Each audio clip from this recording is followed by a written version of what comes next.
Aliens Explored is a weekly podcast exploring famous and obscure cases of UFO sightings, alien abductions and other strange events from both a believing and a sceptical perspective whilst keeping an open mind. I'm Stu Jackson, a professional actor and amateur ufologist with a particular interest in the crop circle phenomenon. I'll be debating that otherworldly visitations are real. The truth is out there. And I'm Neil Kelly. I'm a professional actor as well and used to work for the military as an intelligence analyst. I'll be arguing from a more doubtful point of view. I mean, it's all a bit far-fetched, isn't it?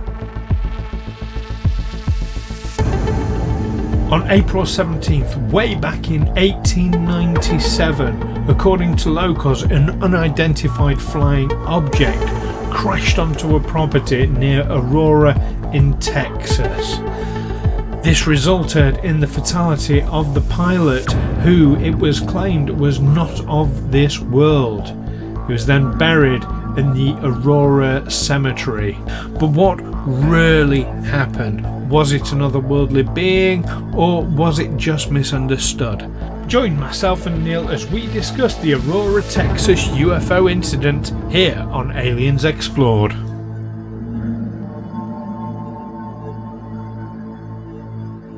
Hello listeners, and welcome back to Aliens Explored, your weekly delve into those things we see in the sky sometimes, or claim we've seen and don't get believed or get shouted at. But I'm your host, or one of your hosts, Neil Kelly. And I'm Stu Jackson. I'm also here. It's not a solo show, is it, Neil? It's absolutely not a solo show, no. I suspect you didn't quite know where you were going with that. I didn't really know. I hadn't really thought it through.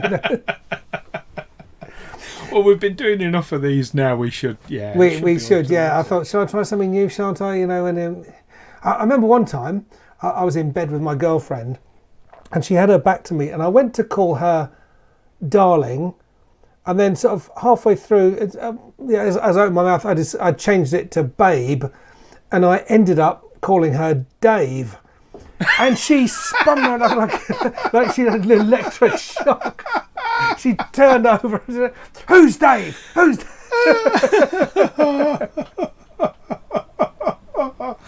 Oh my goodness, that's brilliant. Sometimes they're just waiting for that kind of slip, aren't they? Oh dear me. Oh well, yeah. On that note, yeah. So first tip of this show is don't call your girlfriend by the wrong name, especially not Dave. Especially not Dave. All right. Well, I hope our listeners are thoroughly entertained by that little story there. I know, and learn an important lesson as I did. Learn an important lesson. Please, though, do not tweet us about important lessons when in bed with your girlfriend.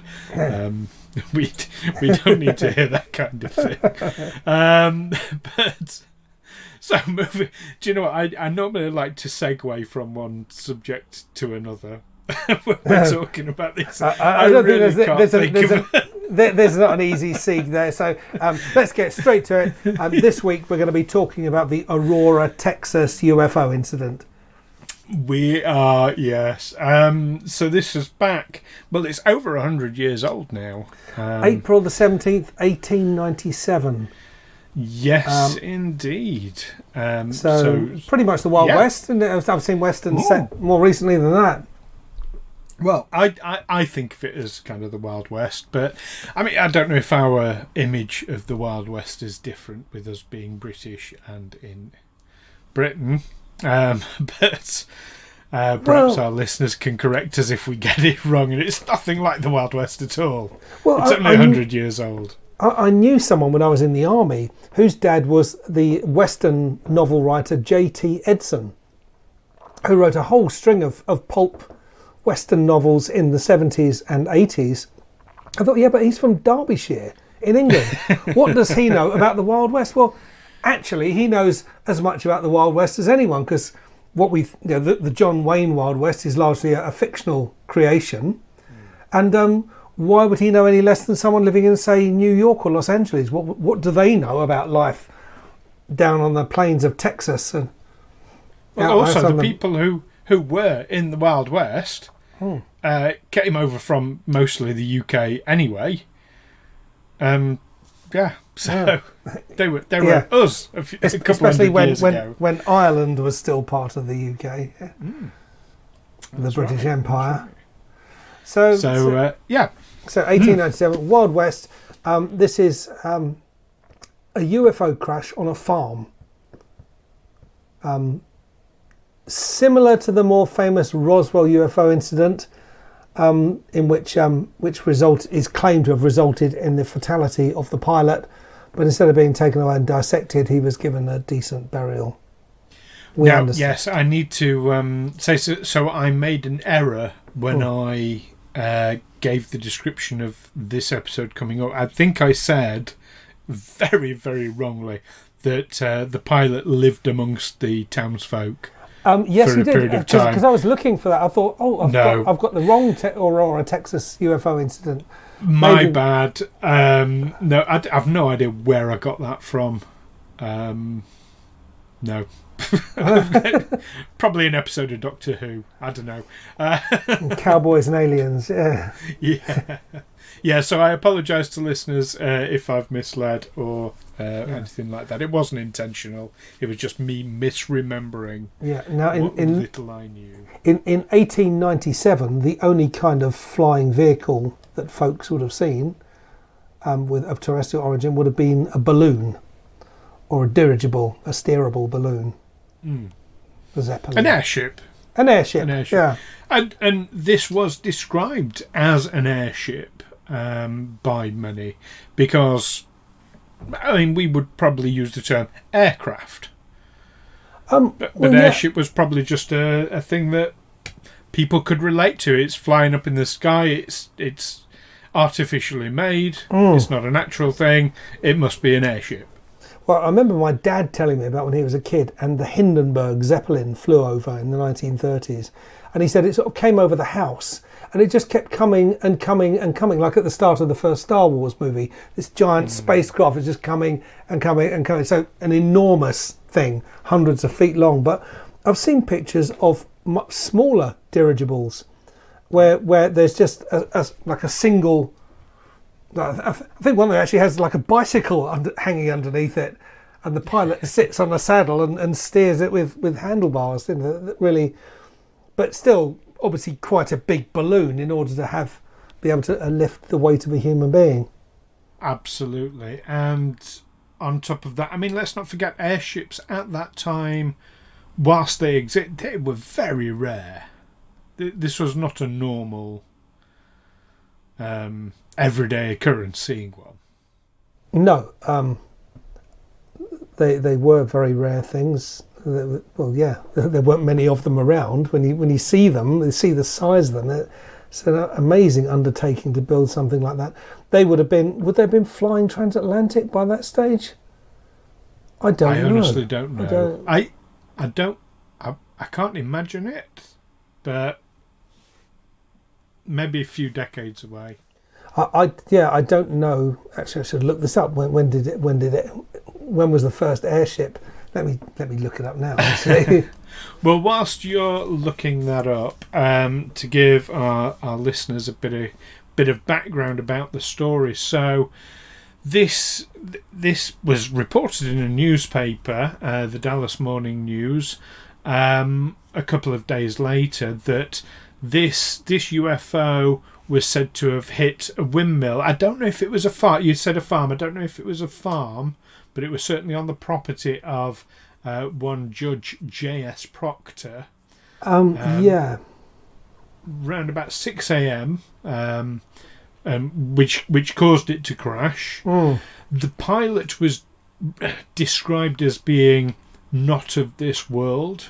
And in fact, an Army Signal Service officer from Fort Worth reported him as being a Martian, although obviously we wouldn't take that he's from Mars, just alien, because Martian was like a catch-all term, like Hoover is for vacuum cleaners. I suppose, yes. I don't know when Martian suddenly became the main go-to alien visitors. It's a neighbouring planet, isn't it? So But I think science fiction played a massive part in that because Mars is our closest planet. It's easier to imagine and conceive of beings coming from there. I mean, the earliest sci-fi, of course, talked about, beings coming from the moon. Yeah. Then it was Mars. Then it was, further out into the solar system. Then it was adjacent solar system. So kind of science fiction, as people get their heads around the enormity of space, science fiction's been pushing further and further and further away till we get to a long time ago in a galaxy far, far away. Yeah. And then even interdimensional. So, yeah. So I think science fiction plays this whole it's a Martian thing. H.G. Wells' novel, The War of the Worlds, came out in 1898. What was written? Published in 1898. So a year afterwards. So maybe retrospectively, they after the year after the crash, they started talking about, it must have been a Martian, because someone had read The War of the Worlds. I don't know how widely that travelled. And in answer to an earlier question, the first flight of a steam-powered airship took place on September the 24th, 1852. Okay. 51 years before the Wright brothers' first flight, travelling at about 6 miles per hour, or 10 kilometres per hour.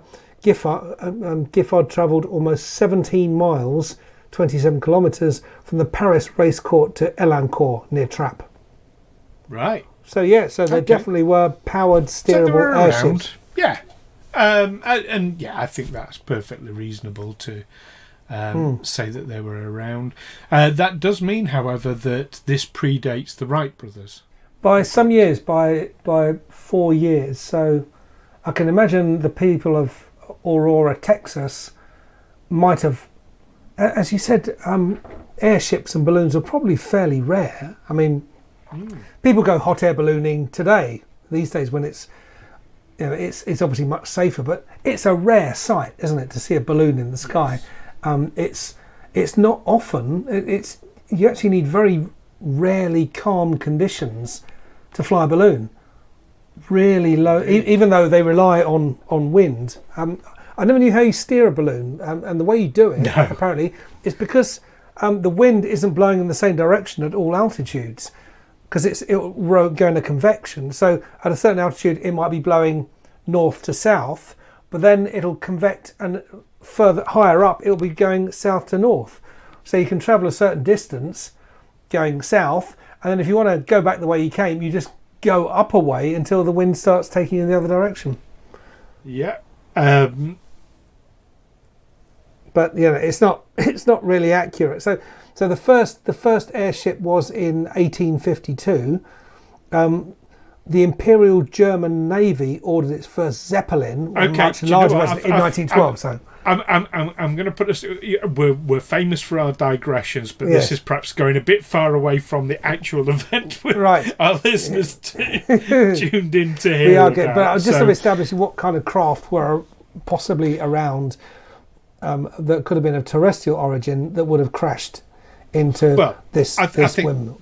The rarity of airships makes it unlikely, certainly in my opinion.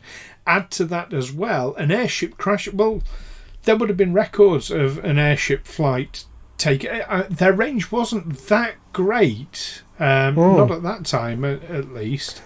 But there would have been records of it. There would have been one missing. There would have been a person missing. But there wouldn't have been air traffic control or anything like we understand it now, or registration of aircraft or whatever. Anyone who could have built one could get it into the sky, couldn't they? Or give it a go. Yes, but somebody's wife or brother or... Do you know what I mean? Somebody would have known. But, we're talking about the Wild West. People went missing all the time, didn't they? They'd go out on the prairie and get bitten by a rattlesnake and wouldn't come back. Or shot by bandits.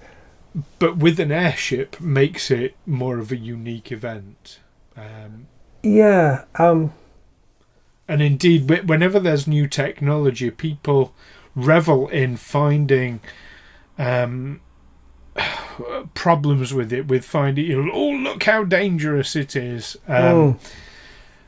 So yeah, I think there would have been at least some sort of record or report in newspapers. We'd know if an airship had gone around that area, had gone missing around that time. Well, there is, in Wikipedia, there's a print of a newspaper, discovery of evidence surrounding 1897 UFO crash baffles scientists. I'm not sure when that article was published, though.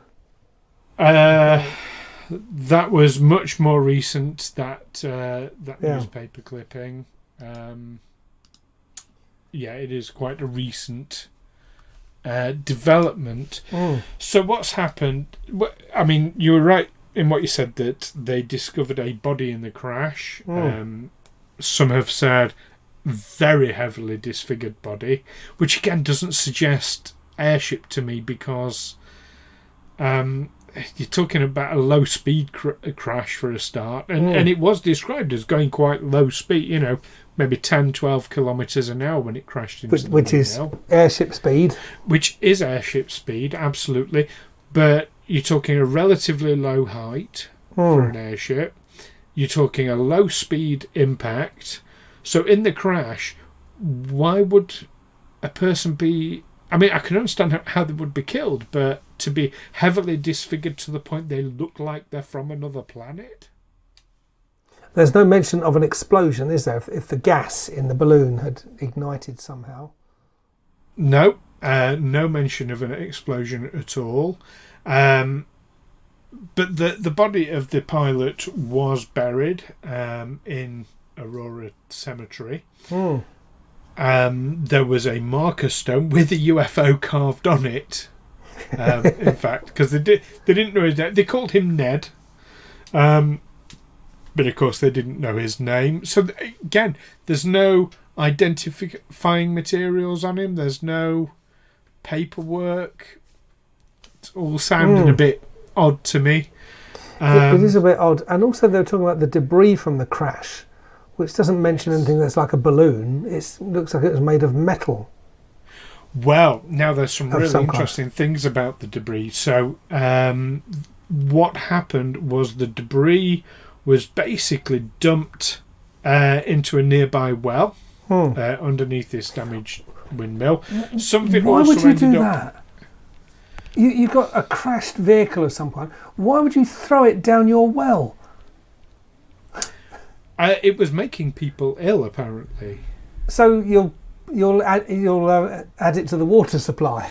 The well was no longer in use. Yeah, but it would still contaminate the groundwater, wouldn't it? If someone else digs another well, knowledge wasn't as I suppose not. No. As good as it is now.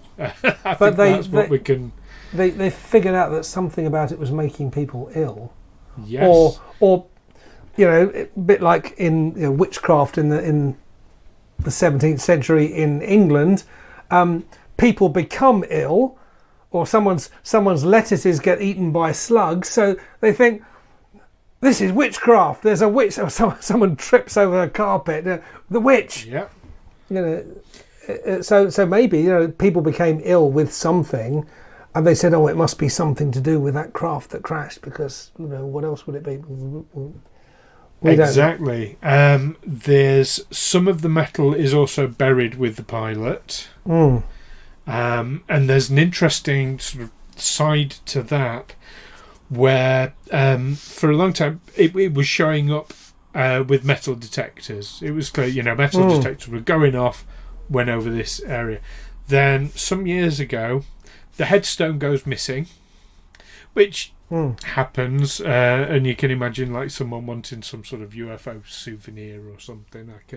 I can easily understand that. But at the same time, suddenly there's no metal detectors are not going off. The local council wouldn't allow exhumation of the grave. Just absolutely always refused point blank. But and I have heard reports that around the time that the headstone went missing, the ground did look very much like it had been disturbed. I mean, you have to have a good reason to disturb a grave, don't you? I mean, yes. even a police officer who thinks that who's got a new lead about someone who might have died and needs to get permission to open up a grave.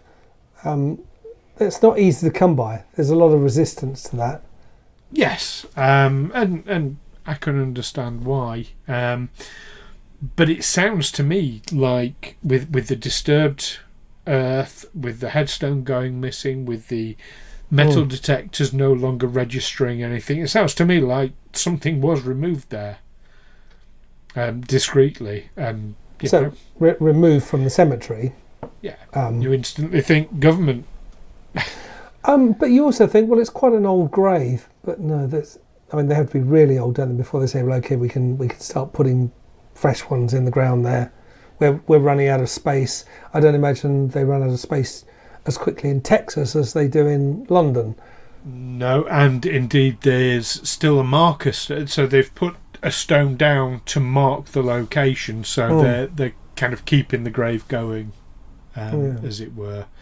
Now the debris from this craft, now this is quite an interesting side to it as well. They basically, over a long period of time, it ended up being capped off with concrete and all sorts of things like that, until an owner, in more recent years, an owner wanted to dig a well where it was. I'm saying recent, it's not that recent, we're talking maybe I think it was around 1935. Mr. Bradley Oates purchased Judge Proctor's property, cleaned out the debris from the well in order to use it as a water source.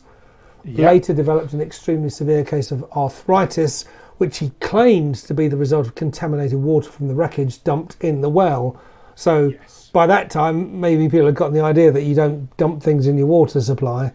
Absolutely. They probably weren't too savvy about in 1897.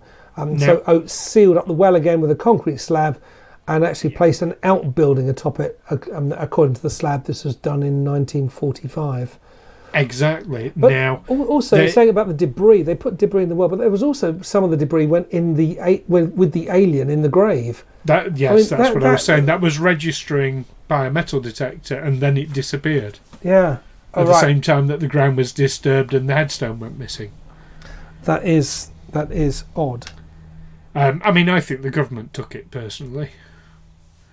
As interest was growing, as people were pushing harder and harder for exhumation, I think the government said, right, we need to get this thing out of here before anybody sees what it really is. That's my personal theory. It's pure speculation. Just exploring a theory.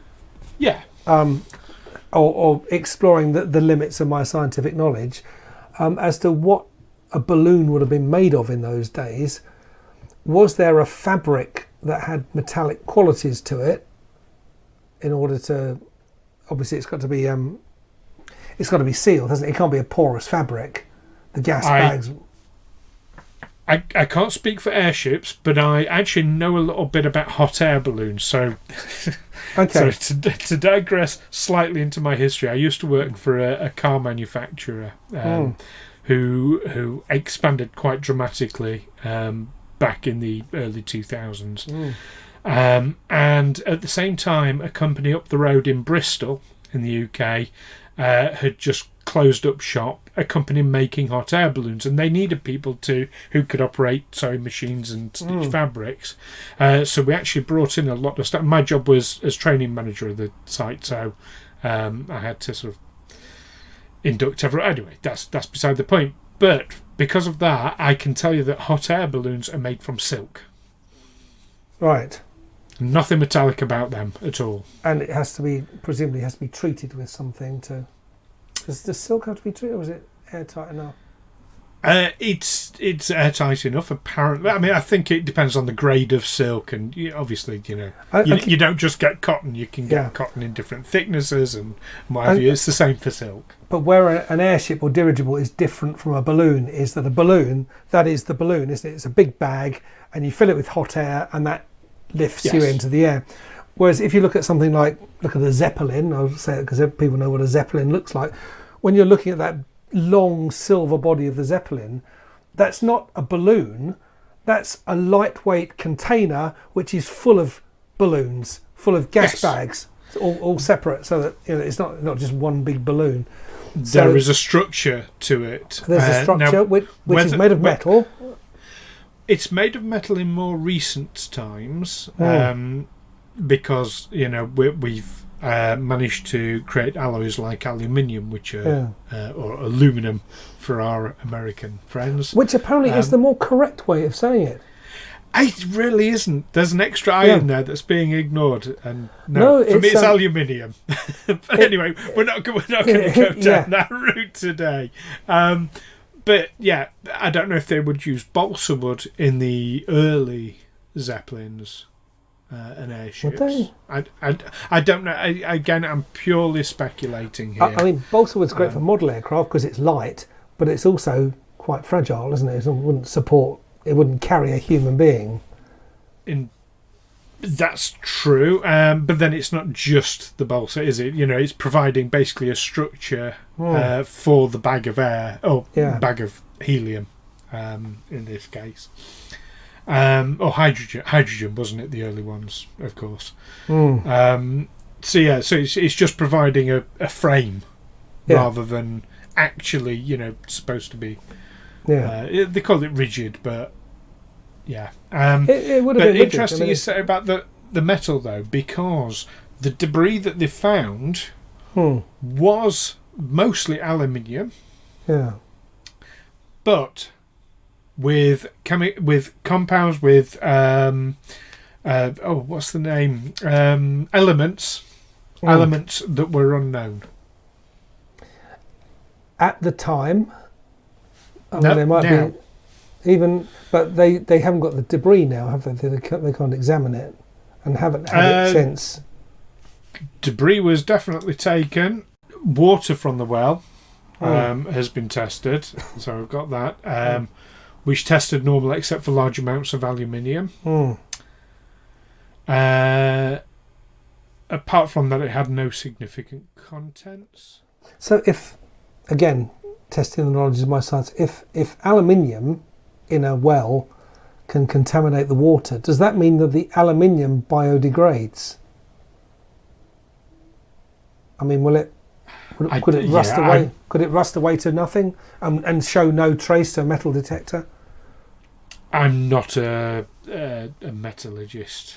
No, I'm not. So listeners, please do message us if you know better. If something metal buried in the ground can oxidize away to such an extent that it will no longer show up on a metal detector. Well, isn't that a thing? Well, aluminium, I believe. I might be wrong here. Do correct me if I am, listeners. But I believe aluminium doesn't show up on a metal detector anyway because it doesn't contain iron. Right. Does that? I mean, if it contained iron, it'd be a lot heavier, surely. But what kinds of metals can metal detectors detect or not detect? Does it have to have an iron or steel element? I believe it's. Yeah, I believe it's because it all works on magnetic fields, and of course, iron is magnetic. Yeah. So, but you can. That's my understand. I'm going to say all right. I'm going to add the rider. I'm not an expert in this field, but it is my understanding. But people can find coins, can't they, which are copper, zinc, nickel. They can find those, and the coins aren't magnetic. No, but they're not pure copper.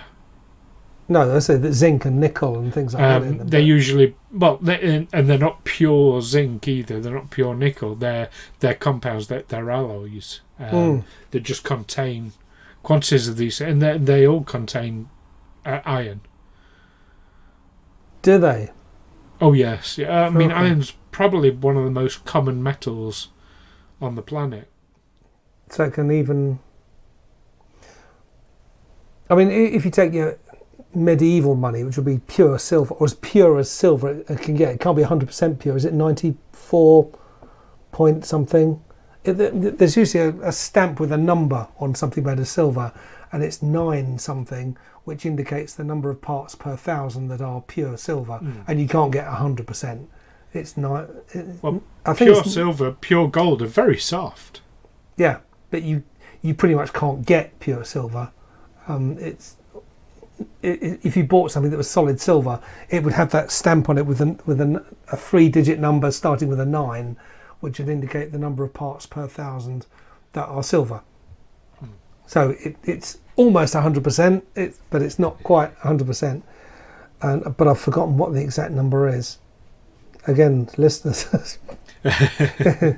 But that's the part. I mean, when you think how the core of the Earth is iron. Yeah. Iron sort of infiltrates everything.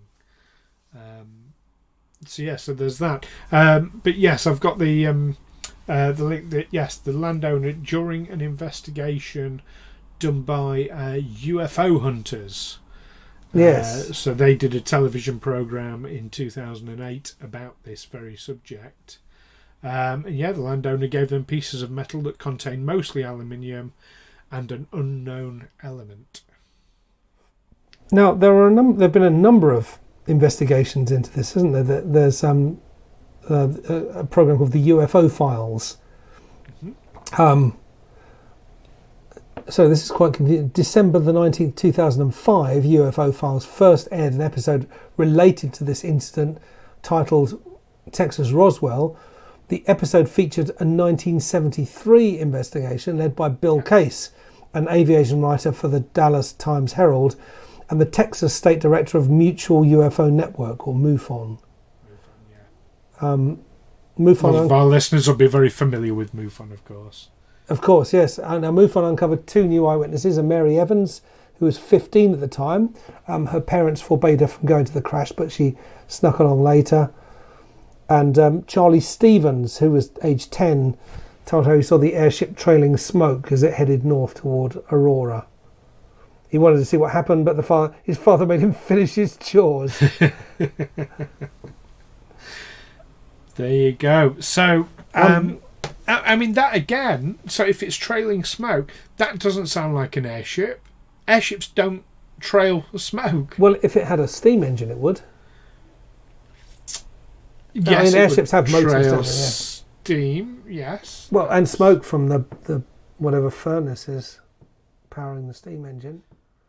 True, but you'd also expect an explosion from a steam-powered airship. Would you do steam engines? Yeah, that much hydrogen with the furnace crashing. If it crashed and the furnace ended up falling on top of the balloon somehow, then I can imagine that would set it off. Hydrogen isn't as explosive as people sometimes think. I mean, in order to make an airship explode, you really do need to rip it open with incendiary and explosive rounds in order to let enough oxygen in to combine with the hydrogen and then ignite it. I mean, in the First World War, they found Zeppelins very, very difficult to shoot down because they just wouldn't catch fire. The first guy who shot one down had a plane with a machine gun mounted pointing vertically upwards, loaded with alternate armour-piercing, explosive and incendiary rounds, so he could fly underneath it and fire a sustained burst at pretty much the same spot to rip a hole in it that eventually would let enough air in and then his incendiary rounds would ignite it. But that's what it took. And obviously he was taking fire. I think he got the Victoria Cross for it, because obviously the Zeppelin was shooting back. But he had to maintain this position underneath it to maintain his concentrated fire on the same spot to set it off. Oh, okay, but this is not a podcast about Zeppelins. But this is about the explosions and it is. It is. But I can imagine. But I can imagine relevant point. A smaller bag which becomes ruptured, that comes in contact with a furnace that's powering a steam engine. Yeah, that would create an explosion. An early airship. I can. Yeah. Well, okay. We've come to that point where we need to summarise what we think about this. So, in a change around, I'm going to go first on this. I'm going to say I'm absolutely convinced. I don't think this was an airship. I think it. There's just too many. Yeah, but this didn't happen and that didn't happen, and people would have known what an airship looked like, and they would recognise a disfigured human from a burnt human, as opposed to thinking it was an otherworldly creature. Yeah, there's just too many unanswered questions. I think this is absolutely a case of otherworldly visitation, and I want to know. I think I'm pretty sure it would have been the government that's removed the body of Ned, and the materials. It'd be interesting to if we could see some of the materials, some of the debris. I'd very much like that, but no. To me, this is absolutely convinced that this is an otherworldly visitation that went wrong. What about you? I really don't know. There's so little evidence. There's tales of evidence. There are things that could be causal, could be coincidental. There was a hoax, which was based on a 1980 Time interview with one Etta Peggs, an 86-year-old resident, who said that Judge Proctor didn't even have a windmill for it to crash into. So, I really don't know. I'm gonna keep an eye. It could be. It's quite possible that there was. I mean, Etta Peggs stated that the article was written as a joke to bring interest to the town of Aurora, which was kind of dying on its arse because the railroad had bypassed it, and they were just sort of stuck out in the middle of nowhere. How can we put ourselves on the map for something? That's as plausible to me. Okay, I mean the hoax thing has been discredited as well, so there's a lot of back and forth on that. I suppose that gives everyone the opportunity to kind of believe what they want one way or the other there. But there we go. But what do you believe, listeners? What do you think about this story? Is Neil right? Is there more to it? Do we need to investigate more? Or, like me, do you feel that, the evidence of this unknown element in the debris and the missing alien body from the cemetery, is that enough of a smoking gun to convince you that this was genuine? Do text us, tweet us, email us, all that good stuff. Let us know. You can find us on Twitter and Facebook by searching Aliens Explored, or by visiting aliensexplored.com. Don't forget to join us next time. Now, I'm going to ask you a question, Neil. Have you read Rendezvous with Rama by Arthur C. Clarke? I have not, no. Okay, so Rendezvous with Rama, listeners, if you haven't read it, it's worth get a copy out of your local library. Do support libraries, we're very keen on that. And having a good read of it, because something very similar to the events described came close to happening in 2017, where an object entered the solar system and behaved not as one would expect from a natural thing. We'll be discussing that next time. That is the object Oumuamua, or Oumuamua. Your guess is as good as mine. I go with Oumuamua. Yeah. My Hawaiian's a bit. Well, it could be like kisses, couldn't it? Oumuamua. I've probably just really insulted some. I hope not. I hope not. So do forgive us our poor pronunciations, listeners, but do join us next time when that's what we'll be discussing. In the meantime, keep watching those windmills and the skies. Take care. Bye for now.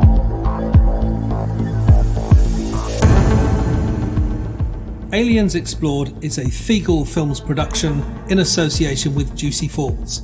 Music by hooksounds.com and editing by Stu Jackson. Find us on Facebook and Twitter, or by visiting aliensexplored.com.